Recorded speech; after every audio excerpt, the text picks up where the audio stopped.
नवरात्रि के डे 2 में ब्रह्मचारिणी की पूजा की जाती है। तो स्वामी जी, मैं आपसे जानना चाहूंगी कि ब्रह्मचारिणी की सिग्निफिकेंस क्या है और एक लड़की कब कौन से फेज में अपनी लाइफ के ब्रह्मचारिणी फेज में होती है? ब्रह्मचारिणी जी का इतिहास ऐसा कहता है तो शब्द ही ये बात बता रहा है। ब्रह्मचारिणी संस्कृत में जो व्यक्ति अपने सेंसेस के ऊपर कंट्रोल करने का अभ्यास करता है, आंखों से मुझे क्या देखना है, that should be into self control, कानों से क्या सुनना है, उस फेस ऑफ लाइफ को ब्रह्मचारी कहते हैं। हमारे 4 आश्रमों में एक आश्रम ब्रह्मचारी आश्रम है। तो उसी दृष्टि से उसकी अधिष्ठात्री है ब्रह्मचारिणी। इस प्रकार जीवन के प्रत्येक क्रियाकलाप में जब हम साक्षात ईश्वर का अनुभव करते रहते हैं, ब्रह्मचर्य कहीं भी अस्तित्व में कुछ भी देखें वहां विद्यमान परम सत्ता का जब हम अनुभव करते हैं, उस अनुभव को ब्रह्मचर्य कहा जाता है।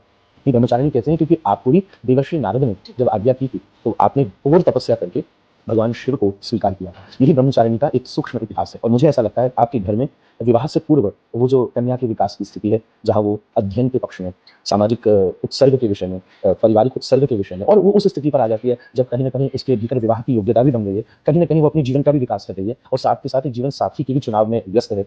ऐसा नहीं है कि बस जन्म लिया और उसके जीवन का संदर्भ केवल विवाह पर जाकर समाप्त हो जाता है। भारतीय इतिहास में उसको विकास करने का अवसर दिया। ये देश रानी लक्ष्मीबाई को पैदा करता है, ये देश महात्मा गार्गी को पैदा करता है, जिनकी ऐसी वेदांत के निष्णात को दूसरी में हुई। तो इस प्रकार आध्यात्मिक, शारीरिक, मानसिक और बौद्धिक विकास का जो कन्या का काल है, माता पिता उसके प्रति चिंतित से भी रहते हैं और दूसरी तरफ उसके आनंद से प्रसन्न भी रहते हैं। वो फेस ऑफ लाइफ कन्या का ब्रह्मचारिणी का स्वरूप है। मुझे ऐसा लगता है ऐसी आनंद और उत्साह से भरी हुई कन्या को, भारतीय जनमानस को ब्रह्मचारिणी का दर्शन करके प्रणाम करना चाहिए।